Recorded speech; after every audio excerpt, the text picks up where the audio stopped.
বিসমিল্লাহির রহমানির রহিম। আলহামদুলিল্লাহ, সকল প্রশংসা সেই মহান রবের এবং প্রশংসা জানাই সেই মহান রবের তরফ থেকে যে আত্মা পেয়ে তার মাধ্যম দিয়ে যে আমরা সেই মানব আত্মা পেয়েছি তার, এবং প্রশংসা জানাই সেই মানব আত্মার সাথে সংযুক্ত হয়ে যে আত্মারা আজ আমাকে এই সুরতে দাঁড় করিয়েছে, যার সাহায্যের দ্বারাই সেই নবী করিম সাল্লাল্লাহু আলাইহি সাল্লামের প্রতি লক্ষ কোটি দরুদ ও সালাম এবং আরও ভক্তি এবং শ্রদ্ধা জানাই আমার জন্মদাতা পিতা এবং মাতার চরণে, এবং আমার সাথে আমার এই বক্তব্য যারা শুনবে তাদের সবার প্রতি আমার সালাম। আসসালামু আলাইকুম ওয়া রাহমাতুল্লাহ। তো আজকে আমি সালাতের যে গুরুত্ব এটা নিয়ে কিছু কথা বলবো। নিশ্চয়ই কথাগুলো আমার নিজস্ব নয়, এটা আল কোরআনের মাধ্যমে যে আমাদের আল্লাহ পাকের হুকুম এবং আল্লাহ পাকের তরফ থেকে আদম নূরের মধ্য দিয়ে যে আমার মধ্যে রব দান করা হয়েছে, স্বীয় রব আমরা যাকে বলি, তার এবং আমার মুর্শিদের বাণী, সেখান থেকে নিয়ে আমি এই সালাতের গুরুত্বের বর্ণনা কিছু করব। তো আমরা সবাই এখানে সেখানে যেখানেই দেখি, কিছু কিছু জায়গায় গাড়িতেও দেখি, অনেক জায়গায় লেখা থাকে যে এই সালাত হলো বেহেশতের চাবি। তো সালাত হলো বেহেশতের চাবি। তাহলে আমরা যারা ধর্ম পালন করি, অধিকাংশ লোক, আমি আমার ব্যাপারটা বলতেছি না, আমার মসজিদের ব্যাপারটা বলতেছি না, কারণ আমার মসজিদ কখনো কাউরে বেহেশতের লোভ দেখিয়ে বা নিজেও লোভ করে কখনো কোনো আল্লাহ পাকের ইবাদতে মশগুল হতে বলেননি, এবং আমিও সেই বেহেশতের লোভে বা কোনো কিছুর লোভে পড়ে আমি আমার রব্বুল আলামিনকে আমি তার ইবাদতে শামিল হই না। আমি তাকে ভালোবাসি, প্রেম করি, সে আমাকে ভালোবেসেছে, তাই। তো তবুও প্রত্যেকটা মানুষের যে আশা আকাঙ্ক্ষায়, এটা আমাদের কোরআনেও এসেছে সালাতের গুরুত্ব এবং বর্ণনা। যেহেতু আমি বেহেশতের লোভ করি না, আমার মসজিদও করে নাই, অনেকেই আছে এরকম যারা বেহেশতের লোভে না, তারা তাদের প্রভুর বা তাদের রবের প্রেমে পড়ে তারা ইবাদত করে। কিন্তু এই প্রেমটা যদি আমরা ধরে রাখতে চাই ইহজীবন এবং পরজীবন, তাহলে আমাদের এই সূরাতটা লাগবে। আর এই সূরাতের সাথে সংযুক্ত এই সালাত না থাকলে এই সূরাতটা টিকবে না। তাই আমরা যদি সেই আমার প্রভুর সাথে প্রেমও করতে চাই, আমার রবের সাথে আমি প্রেমও করতে চাই, তাহলে সেখানেও আমাদের সালাতের গুরুত্ব অপরিসীম। তো এখানে আমাদের মসজিদের একটা বাণী আমরা জেনেছি বা শুনেছি, অন্যদের যে বর্ণনা অনুযায়ী যে বেহেশত কথা বলা হয়েছে, সেটা একটা রাজত্ব, একটা ঘর, একটা বাগান, এরকম নিয়ে বলা হয়েছে। অর্থাৎ একজন মানুষের সুযোগ সুবিধা, এটা বেহেশত দেখানো হয়েছে। কিন্তু আমাদের মুর্শিদ পাক বলতেন যে আমাদের এই দেহ যাদের সুস্থতা নেই, তাদের কোনো বেহেশত নেই। এই দেহে যদি কারো অস্বস্তি থাকে, মনে যদি কারো অস্বস্তি থাকে, তাহলে ওই ব্যক্তিকে যতই সুন্দর বাসস্থান, যতই সুন্দর ঘর বাড়ি, সমস্ত প্রয়োজনীয় টাকা পয়সা ধন দৌলত দেওয়া হয়, তাতে তার সুখ আসবে না। তাহলে মুর্শিদ এই কারণে তিনি বলেছেন, তোমাদের যে দেহ রয়েছে এটা যদি সুস্থ সুন্দর থাকে, তাহলে এটাই তোমাদের সেই সবচেয়ে বড় বেহেশত, যেটা তোমরা চাও, যে বেহেশত তোমরা চাও। এখানে সুখ থাকলে তোমাদের সবই আছে। আর এখানে যদি অসুস্থ থাকে, অসুখ থাকে, তাহলে তোমাদের জন্য সমস্ত ধন দৌলত কোনো কিছুই কাজ করবে না, তোমাদের মন চাইবে না, তোমাদের ভালো লাগবে না, সেগুলো গ্রহণও করতে পারবে না। তাই আমাদের মুর্শিদ পাক আমাদের জানিয়েছেন যে তোমাদের এই সুস্থ সবল দেহ এবং পরবর্তী জীবনে যে তোমরা দেহ ধারণ করবা, এটাই তোমাদের জন্য বেহেশত, মুক্তির পথ। এছাড়া কোনো বেহেশত তেমন বড় করে দেখানো হয়নি আমাদের মুর্শিদের তরফ থেকে। তো বাস্তবতায় দেখতে গেলে আসলে ঠিক তাই। তাহলে এখানে যে বলা হয়েছে সালাত বেহেশতের চাবি, অর্থাৎ চাবি না হলে কোনো ঘরে প্রবেশ করা যায় না, এবং সেই ধন সম্পদ সেই ঘরে রাখাও যায় না। সেই ঘর, অর্থাৎ যে ঘরে আমি ধন সম্পদ রেখেছি, সেই ঘরের মূল রক্ষক একটা তালা, তাই না? সেই ঘর যদি আমরা চুরি ডাকাতির থেকে সেই সম্পদকে বাঁচাতে চাই, তাহলে একটা তালার দরকার। আর সেই তালার যে চাবি যার হাতে থাকে, সেই একমাত্র সেই সম্পদের মালিক। তাই এখানে বেহেশতের চাবি হিসেবে সালাতকে বোঝানো হয়েছে, এবং এই চাবির যারা মালিক, তারাই একমাত্র সেই সম্পদের মালিক হতে পারবে, নইলে না। তো এখানে সালাতের যে মর্ম বা সালাতের মধ্যে যে সেই সম্পদ, সেগুলো আমাদেরকে দেখতে হবে। তো এখানে আমি আমার একটা ভাইয়ের একটা বক্তব্য দেখলাম, সেখানে সে বলেছে সালাতের পবিত্রতার কথা। সালাতের পবিত্রতার কথা আপনারা ভালো করে এই জিনিসটা লক্ষ্য করেন। কিন্তু কোরআনে বা আমাদের মুর্শিদের বাণী অনুযায়ী কোথাও নেই যে সালাতকে পবিত্র করতে হবে। কোরআনে একটা আছে, বাণী আছে যে তোমরা পবিত্র হয়ে সালাতের কাছে এসো। পবিত্র যদি না হও, তাইলে সালাতের ধারে কাছে এসো না, এটাই তো।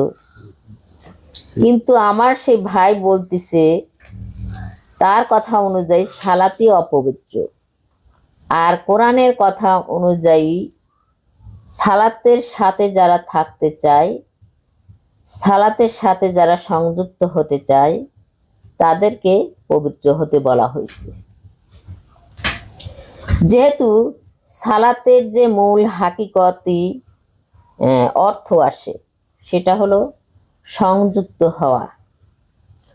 এখন সংযুক্ত আমরা কার সাথে হব? এখানে আমাদের মুর্শিদের বাণী বসে আছে যে চামড়া হচ্ছে আমাদের সেই সালাতের মূল হাকিকতি বস্তু বিশেষ। তাহলে চামড়া যদি আমাদের সালাত হয়ে থাকে, তাহলে এই সালাতের ধারে কাছে যেতে কাদের নিষেধ করা হলো? যারা অপবিত্র, তাদেরকে এই সালাতের ধারে কাছে যেতে নিষেধ করা হলো। কেন? কারণ আমি একটা থলি হাতে করে বা একটা ইয়ার মধ্যে আমি আমার ধন সম্পদকে রাখবো, তো সেই ধন সম্পদ মূল্যবান না হলে আমি কেন তাকে আড়াল করব, তাকে রাখবো? নিশ্চয় না। তাহলে এই সালাত হচ্ছে সালাতের সাথে আর একটা কথা বলে নেই, সালাতের সাথে সবসময় অধিকাংশ আয়াতে ওই হলো জাকাতের কথা বর্ণনা করা হয়েছে, যে সালাত কায়েম করো এবং জাকাত প্রদান করো, এটা বলা হয়েছে। তো সালাত যদি সংযুক্ত হয়, সালাত অর্থ যদি সংযুক্ত হয় বা চামড়া হয়, তো জাকাতের যে অর্থ সেটা আছে পরিশুদ্ধতা। কিন্তু সেটাকে এই যে আমরা বর্ণনায় দেখি বা আমরা যেটা আমাদের ইবাদতের মাধ্যমে দেখি, সেখানে ধন সম্পদ দান করা, এখানে এটা দেখানো হয়েছে, ধন সম্পদ বোঝানো হয়েছে। কিন্তু যদি প্রকৃত সালাতের যে অর্থ সেটা যদি দেখি, তাহলে এখানে পরিশুদ্ধ বা পবিত্রতা কথা বলা হয়েছে। তো এখন কোন জিনিসকে আমরা পবিত্র করব?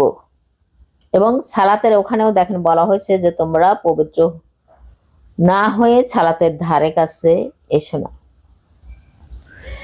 তাহলে সালাত হলো আমাদের মসজিদের বাণী অনুযায়ী যেটা আমরা জানি, সেটা চামড়া, সেই চামড়াটা এটা ফরজের সাথে সংযুক্ত, ফরজ থেকে এসেছে। অর্থাৎ এখানে 4টা জিনিস বোঝানো হয়েছে মসজিদের তরফ থেকে। সেই 4টার মধ্যে সালাত, আদম সুরাতের যে সালাত, এটা একটা ওই আত্মার তরফ থেকেই আসা নাকি। তো এখন এই আদম সুরাতের সালাত যদি আত্মার তরফ থেকে এসে থাকে, তাহলে সেটা অর্থাৎ শিও রবের তরফ, যেটা আমরা মানব আত্মা বলি, সেই আত্মার সুরতের যে সুরত বান করা করা হয় এই সালাতের মাধ্যম দিয়ে, সেটাকে ওখান থেকে আনা হয়েছে। তাই এই সালাত কখনো অপবিত্র নয়। তখন সালাতের ভিতরে যাহা কিছু, যেহেতু সালাতের সাথে জাকাতের মিল করা হয়েছে, পরিশুদ্ধ করতে বলা হয়েছে, সালাতকেও বলা হয়েছে যে সালাতের সাথেও আবার বলা হয়েছে যে তোমরা কায়েম করো, সালাতকে কায়েম করো। কেন কায়েম করব? তো সালাতকে আগে আমাদের কায়েম করতে হবে। অর্থাৎ এই চামড়াটাকে যদি আমরা কায়েম করতে না পারি, তাহলে সেই চামড়ার মধ্যে যে সেই জাকাতের ধন সম্পদ রাখা হয়েছে, যাদেরকে পবিত্র করতে বলা হয়েছে বা শুদ্ধি করতে বলা হয়েছে, করে তারপরে এই সালাতের মধ্যে রাখতে বলা হয়েছে, সংযুক্ত করতে বলা হয়েছে যাদের সাথে সালাতকে, সেই বস্তু বিশেষগুলো কারা, সেই বস্তু বিশেষগুলো কি?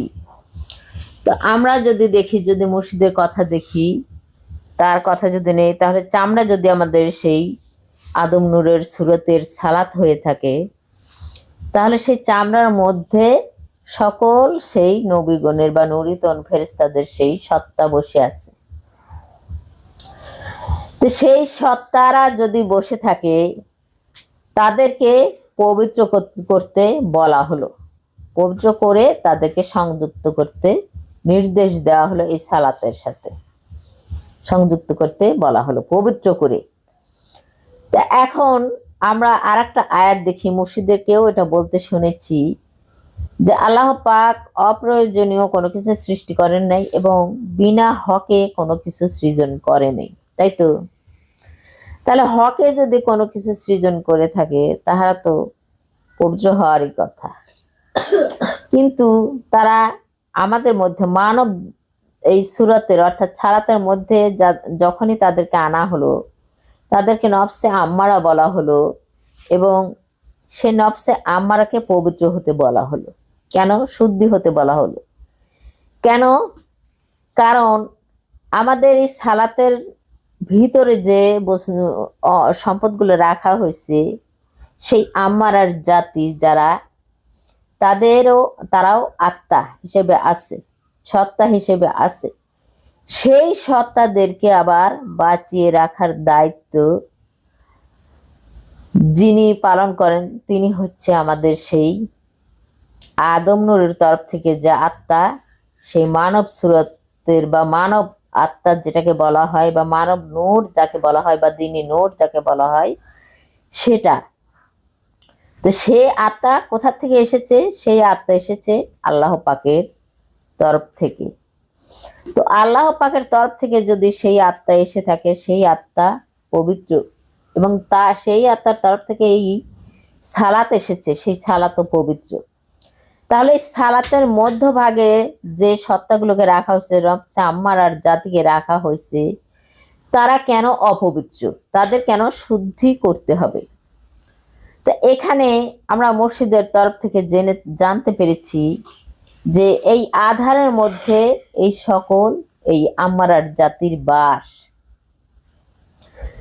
তো আম্মারার জাতির যদি আধারের মধ্যে বাস হয়ে থাকে, তাহলে আমরা কিন্তু জানতে পারি যে আলো যেটা, অর্থাৎ আল্লাহর নূর যেটা, সেটা পবিত্র, শুদ্ধি আত্মা যাকে বলা হয়, শুদ্ধি সত্তা যাকে বলা হয়। আর এই আধার আমরা দুটো দিক দেখি, মন্দ দিকটা আমরা সবসময় আধার বলে থাকি, তাই না? আর ভালোর দিকটা সেটা আলোর দিক বলে থাকি। তাহলে আল্লাহর দিক সেটা আলো। তাহলে আধারের দিক থেকে এই সমস্ত আম্মারার জাতিকে বের করে আনা হয়েছে। তাহলে এই আধার যখনই ওই আলোর সাথে সংযুক্ত করা হবে, সেই সংযুক্ত করতে যে নিয়ম, সেই সংযুক্ত করতে যে নিয়ম, সেই নিয়মকেই আমাদেরকে পরিশুদ্ধ করার একটা নিয়ম বলা হয়েছে। কেন করতে হবে? কারণ এই আম্মারার জাতি যারা, তারা সমস্ত কিছু, এই পশু পাখি, এই সমস্ত সৃষ্টি জগতের ভিতর থেকে তাদের সত্তাকে নিয়ে এসে মানব এই সালাতের মধ্যে ভরে দেওয়া হয়েছে তাদেরকে। তো এখন এই সৃষ্টির জাতি তো সেই পরম জাতি হতে পারে না, সৃষ্টির জাতি পরম জাতি হতে পারে না। তো এখন সেই সৃষ্টির জাতিকে পরম জাতি তৈরি করার জন্য, পরমের সাথে মিলিত করার জন্য, এই যে এই পরম জাতির সাথে যখনই মিলিত হবে এই সৃষ্টির জাতিরা, তখনই তাদেরকে যে যাহাকে দিয়ে আটকানো হয়েছে, সেটাই হচ্ছে সালাত, আটকানো হবে, সেটা হচ্ছে সালাত। এই জন্য এর মধ্যে যে সালাতের মধ্যে বা সেই আত্মনূর বা আদম নূর বা সেই আল্লাহর তরফের যে সত্তা আমাদের মধ্যে আত্মা হিসেবে আসছে, চেতনা শক্তি, সেটার সাথে মিলিত করতে গেলে এবং এই সালাতের মধ্যে এদেরকে রাখতে গেলে এদের কিছু নিয়ম কানুন দ্বারা এদের সেই স্বভাব পরিবর্তন করতে হবে, এবং আরো কিছু কর্ম দ্বারা, ইবাদত দ্বারা, যেগুলো আমরা এই কোরআনের মাধ্যমে ইবাদত আছে, বন্দেগী আছে, এবং কিছু কর্ম আছে যেগুলো আমাদেরকে করতে বলা হয়েছে, সৎ কর্ম যেমন আছে, এগুলো দ্বারা তাদের স্বভাব পরিবর্তন করতে বলা হয়েছে এই নফসে আম্মারার জাতিকে। এবং সমস্ত ওই কিছু গোপনীয় কার্যক্রম আছে যেগুলো, সেগুলোর দ্বারা এই সত্তাগুলোকে তাদের জীবনী শক্তি থেকে তুলে নিয়ে এসে পরম জাতের সাথে সত্তায় সত্যবান করে তাদের সাথে সংযুক্ত করতে বলা হয়েছে। এই জন্যে আল্লাহ বলছে যে মমিনের হাত আমার হাত, অর্থাৎ এই হাত কিন্তু, হাতের যে সত্তা সেটা কিন্তু যদিও আম্মারার জাতি, কিন্তু সে যখন তার শুদ্ধতায় আসবে বা পবিত্রতায় আসবে এবং তার সত্তাকে সে পরিবর্তন করবে, স্বভাবকে সে পরিবর্তন করবে এই কোরআন মাফিক নিয়ম কানুনের মাধ্যম দিয়ে, তখন সে আল্লাহর হাত হয়ে যাবে, অর্থাৎ সেই পবিত্র সত্তার সাথে সে সংযুক্ত। এবং সেই পবিত্র সত্তা থেকে আসা যে সালাত, সেই সালাতের মধ্যে তাদেরকে আটকে দেওয়া হবে। তারা আর কখনো এই সালাতে কখনো ভাঙবে না, নষ্ট হবে না, তারাও কখনো ছুটে যাবে না। কিন্তু যদি এই সালাত, এই যে এই উপরের ভাগের যে চামড়া, এটা যদি আমরা কায়েম করতে না পারি, তাহলে আমাদের মধ্যে যে সেই সত্তাগুলো আসছে, এগুলো আমরা কখনোই ধরে রাখতে পারবো না, কখনোই থাকবে না। আর যখনই ওগুলো থাকবে না, তখনই আমাদের মধ্যে সেই পরম সত্তা, সেটাও আর থাকবে না, তখন আমাদের ধ্বংস নিশ্চিত। তাই আমাদের এই সালাতকে কায়েম করতে বলা হয়েছে, এবং তার মধ্যে যারা থাকবে তাদেরকে বলা হয়েছে যে তোমরা যদি সালাতের সাথে সংযুক্ত হতে চাও তাহলে তোমরা পবিত্র হয়ে তারপর সেই সালাতের সঙ্গী হও, নইলে তোমরা এই সালাতের মধ্যে কখনোই থাকতে পারবে না। কারণ তারা যদি না থাকতে পারে তাহলে সালাতের আর প্রয়োজনই থাকে না, সালাতটাও নষ্ট হয়ে যাবে, সালাতও বাতিল হয়ে যাবে। আর সালাত যখনই বাতিল হবে, যখনই ওই আম্মারার জাতিরা এই সালাত থেকে বের হয়ে অন্য জাতিতে পরিণত হবে, এই সালাতটা তখন আর আদম সূরাতের সালাত থাকবে না। এই জন্যই বারবার এই সালাতের গুরুত্ব দেওয়া হয়েছে যে তোমরা সালাত কায়েম করো, এবং আরো গুরুত্ব দেওয়া হয়েছে যে তোমরা যারা এই সালাতের সাথে সংযুক্ত হতে চাও, সালাত যেহেতু সংযুক্ত একটা ওর অর্থ দাঁড়ায়, তো সংযুক্ত হতে চাও তাহলে তোমরা সালাতের সঙ্গী হতে চাইলে অবশ্যই তোমরা তোমাদের পবিত্রতা অর্জন করে তারপর তোমরা সালাতের সাথে সংযুক্ত হও, নইলে তোমরা এই সালাত যে তোমাদের আবরণ দিয়ে রাখছে বা ঢেকে রাখছে বা রক্ষণাবেক্ষণ করার জন্য সে সদা সর্বদা প্রস্তুত হয়ে আছে, সালাত না থাকলে কিন্তু তারা রক্ষণাবেক্ষণ থাকবে না। এই যতই অমূল্য সম্পদ হোক বা যতই তাদের ক্ষমতা থাকুক, কিন্তু এই আদম নূরের সালাত যদি না থাকে তাহলে সেই সম্পদগুলোর রক্ষা কখনোই হবে না। তাই সালাতকে কায়েম করা একেবারে ফরজ হুকুমত, এবং সালাতের সাথে তাদের যদি আমরা ধরে না রাখি, সংযুক্ত না করি, পবিত্র না করে, তাহলে আমাদের এই সালাত অলরেডি এমনিতেই তার আর কোনো প্রয়োজনও হবে না, সে থাকবে না। এবং এই সালাত এবং যাদেরকে পবিত্র করতে বলা হলো, যাদেরকে এই সালাতের মধ্যে আবদ্ধ করা হবে, তাদের মধ্যে যদি এই না হয় এবং সালাত যদি না থাকে এবং তারা যদি পবিত্র হয়ে না থাকে, তাহলে আমাদের যে রব, স্বীয় রব, সে তো থাকবেই না। আর যখনই থাকবে না তখনই আমাদের এই বেহেশতের কোনো প্রশ্নই আসে না, বেহেশতের কোনো প্রশ্নই আসে না। তাই আমাদের অতি থেকে অতি গুরুত্ববান হচ্ছে এই সালাতকে কায়েম করা, তার সাথে সংযুক্ত সমস্ত সম্পদ, যেটাকে জাকাত বলা হয়, যে তোমরা জাকাত পরিশুদ্ধ করো, জাকাত অর্থ পরিশুদ্ধ করো, তোমাদের মধ্যে যে সম্পদ তাদেরকে পরিশুদ্ধ করে তাদের জাত গুণ পরিবর্তন করে তোমরা পরম জাতের সাথে সামিল হও, তবেই তোমাদের এই মানব সুরত টিকবে, তবেই তোমরা বেহেশতের অধিকারী, নইলে তোমরা কেউই এখানে টিকতে পারবা না, এই সুরতেও থাকতে পারবা না, এই দেহ ভাণ্ডের মধ্যে তোমাদের কোনো কিছুই থাকবে না, এবং তোমাদের যে স্বীয় রব, সেও কোনোদিন কখনো এই তোমরা এই ইয়ার মধ্যে আবদ্ধ করে ধরে রাখতে পারবা না। তোমাদের এখানেই চির ধ্বংস হয়ে যাবে, চির ইয়ার মাটির সাথে তোমরা মিশে যাবে, যেখান থেকে আসছো সেখানে আবার তোমাদের অবস্থান হয়ে যাবে, যে যেখান থেকে আসছে সেখানে আবার তাদের অবস্থান চলে যাবে। তাই এখানে সালাতের গুরুত্ব এবং পবিত্র হওয়ার গুরুত্ব, এবং প্রত্যেকটা মানুষের জন্য এই গুরুত্ব অপরিসীম, এটা কোরআনে বারবার এই জন্য মানুষকে তাগিদ দেওয়া হয়েছে। আর কোরআনের যে অন্য অন্য সব আছে, ইবাদতের কথা বলা আছে বা আয়াত আছে, সেগুলোকেও পুঙ্খানুপুঙ্খানুরূপে পালন করতে হবে, নইলে কোরআন যেহেতু আমাদের মাতৃগর্ভ বা আত্মিক গর্ভ, সেই আত্মার গর্ভ আত্মা যদি সেই গর্ভের মধ্যে পরিপূর্ণতায় হাসিল না হতে পারে, তাহলে এখানেও আমাদের ঘাটতি থাকবে, এবং এখান থেকেও আমাদের মুক্তির কোনো নিদর্শন আমরা দেখি না। এই জন্য এই পথকে আলোর পথ, এই পথকে দিনী পথ, এই পথকে প্রকাশ পথ বলা হয়েছে, যে তোমরা দেখে দেখে এটা নিজের জ্ঞান তোমার রবের কাছ থেকে নিয়ে নিজের মধ্যে ধারণ করো, সেই কর্মের উপর প্রতিষ্ঠিত হও, এবং সেই কর্ম অনুযায়ী তোমাদের সেই ফলাফল নাও। এটা হচ্ছে মূল কথা। তো এবার আপনারা নিশ্চয়ই বুঝতে পারলেন যে সালাতের কেন এত গুরুত্ব। কিন্তু আমরা ওই সেই ভাইয়ের তরফ থেকে যেটা শুনেছি, সেটা সালাত কখনো অপবিত্র নয়, সালাত কখনো অপবিত্র হতে পারে না। সালাত যদি অপবিত্রই হতো তাহলে এই যে এই কথাটা আসতোই না যে তোমরা পবিত্র হয়ে তারপর সালাতের কাছে যাও, এটা আসতোই না। তো আর কি বলবো ভাই বোনেরা, আপনারা যে যেখানেই আছেন সেখান থেকেই সবচেয়ে গুরুত্বপূর্ণ আপনাদের কাছে এবং আমাদের কাছে সেটা হলো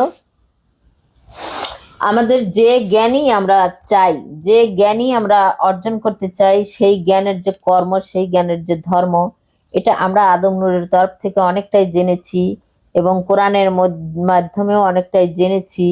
সেটাকে পরিপূর্ণ করতে চাইলে বা পরিপূর্ণ সত্য জ্ঞানের নিজেকে জ্ঞানী করতে চাইলে এবং সেই সত্য জ্ঞানের উপর সত্য কর্ম, সত্য ইবাদতের সাথে সংযুক্ত হয়ে সেই সত্য ফল পেতে চাইলে অবশ্যই আমাদের মুর্শিদ যেটা বলছে আমরা সেই পথের উপর চলতে থাকি।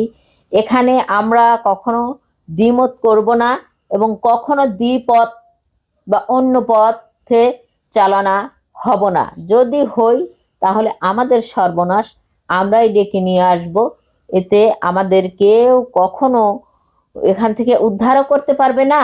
আবার আমরা যদি নিজেই নিজেকে সেই বাণী অনুযায়ী, মুর্শিদের বাণী অনুযায়ী বা কোরআনের আইন অনুযায়ী যদি আমরা নিজেকে পরিচালনা করতে পারি বা সেই সঠিক সত্য পথের উপর প্রতিষ্ঠিত করতে পারি, তাহলে নিশ্চয়ই আলহামদুলিল্লাহ আমাদেরকেও এখান থেকে ফেলেও দিতে পারবে না। এটা মুর্শিদ বারবারই বলছে যে ক্রয়কৃত আমাদের বেহেশত, এই বেহেশত যদি আমরা ক্রয় করতে পারি তাহলে এখান থেকে কেউ আমাদের সরাবে না, আর কেউ আমাদের সরাতে পারবেও না।